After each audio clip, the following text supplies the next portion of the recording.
conservatives. That's it. Don't doubt me. I considered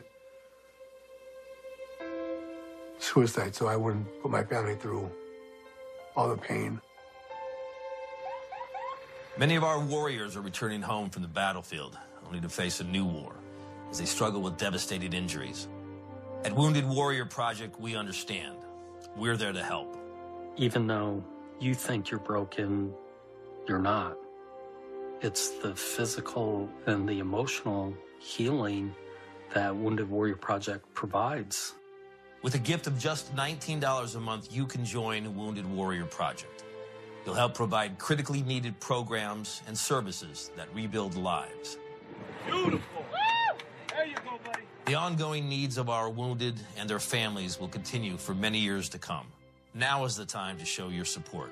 Call now or go online with your gift of just $19 a month, and we'll send you this Wounded Warrior Project blanket. It made me feel that there's people out there that care about us. After this event, we can finally maybe start to heal as a family and move forward. We need your help. The families are hurting. For many of our wounded heroes, the greatest casualty is being forgotten. That's why your gift of just $19 a month is so important. Please, call or go online right now. The following letters were written by our troops. My dear fellow Americans, I truly appreciate your support. I was starting to wonder if people had forgotten about us over here, but then one of my buddies showed me this website, and now as tears are streaming down my face, I can see for sure that you haven't. Private Emily B., U.S. Army. It's so heartwarming to see the American people not letting the men and women of the armed forces be forgotten. Your letters make a group of grown men, battle-hardened and gruff, act like a bunch of kids around a Christmas tree. Thanks. Staff Sergeant Matthew H., U.S. Army. Your support may be the most important thing our troops can carry with them. But don't take our word for it. Take theirs. To show your support, visit americasupportsyou.mil.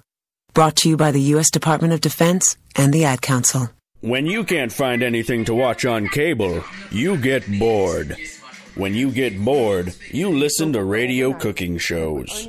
When you listen to radio cooking shows, you invite a friend over for dinner. When you invite a friend over for dinner, you use twice as many beans. When you use twice as many beans, you expel deadly farts that kill your friend's dog. When you kill your friend's dog, your friend becomes unstable. When your friend becomes unstable, you're sued for everything you're worth. When you're sued for everything you're worth, you're thrown to the streets. When you're thrown to the streets, you devote your life to world domination. When you devote your life to world domination, you become an evil fascist overlord. When you become an evil fascist overlord, old friends plot their revenge. When old friends plot their revenge, you are shot in the back of the head. And when you're shot in the back of the head, you miss your jazzercise appointment. Don't miss your jazzercise appointment. Upgrade to Indirect TV. Go online or call 1-800-ERECT-TV.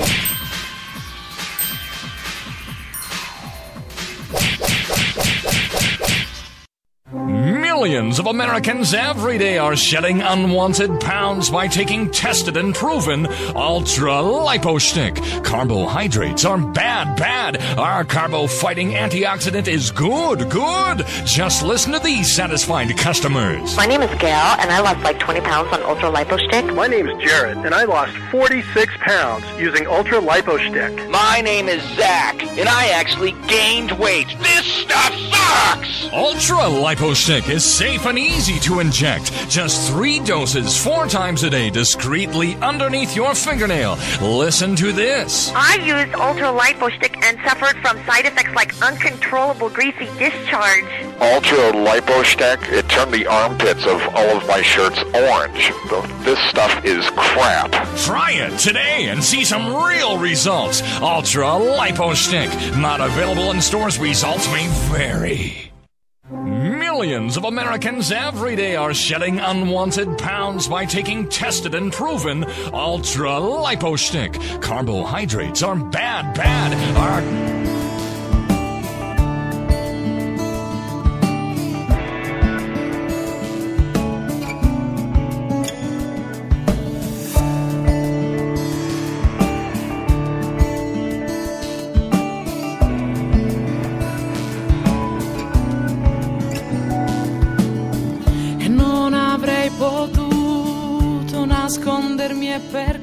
And we are back here on the Rod Eccles Show. Welcome back to the show.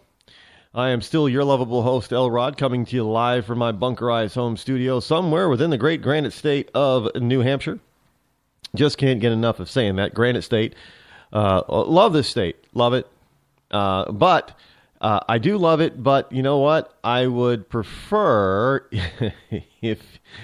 if people stayed out of it, actually stayed away. Look, I'm not going to lie about that. You know, you come see and visit. That's fine. Then you just go home. Don't move here, because a lot of you people from you liberal states are trying to bring moving here to New Hampshire and trying to bring your liberalism here. Speaking of liberalism, especially coming from places like California. Speaking of that, California, this is out of California. This is a Fox News story. California Democrats trying to raise cigarette taxes yet again. California Democrats are trying again this year to pass a tax increase on cigarette sales, one of several bills that attempt to curb tobacco use. This insatiable need to tell people how to live their lives is really got to stop. I don't care. Look, I don't particularly like cigarettes either. I don't like the way they smell. I think they stink. However, if somebody wants to smoke them, it is their prerogative. Well, they're not going to smoke them in my house, or they're not going to smoke them in my car or in my office or anything.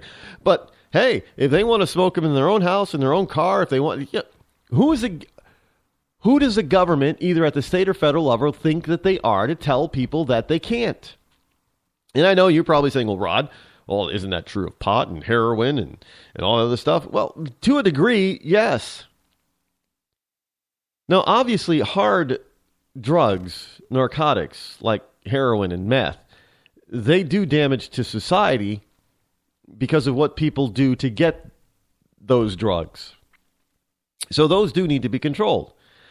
I don't know people who are, robbing households and murdering people and that kind of stuff to buy in order to get the money to buy cigarettes. Although they might be getting there pretty soon if they keep raising the price of them via taxes. The bill, if passed, would increase a tax on a pack of cigarettes from 87 cents to $2.87 a pack. Did you just hear what I just said? They're going to raise the tax by $2 in one. Well, hey, Rod, if you read the rest of the story says that there hasn't been a raise in the cigarette tax in California in about 17 years. So there shouldn't be a tax on it like that in the first place. Because look, you're double taxing people. Because, the product itself has a regular sales tax, I do believe, and there are already other taxes built into the price, just like every other product or service, anyway.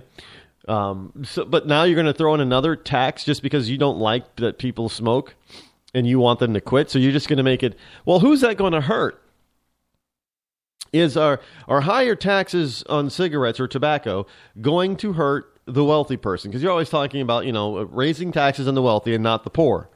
Well, who's going to get hurt the most by it? Because a lot of people, if the people are still smoking, it's because they want to. It is really because they want to. For whatever reason, they enjoy it.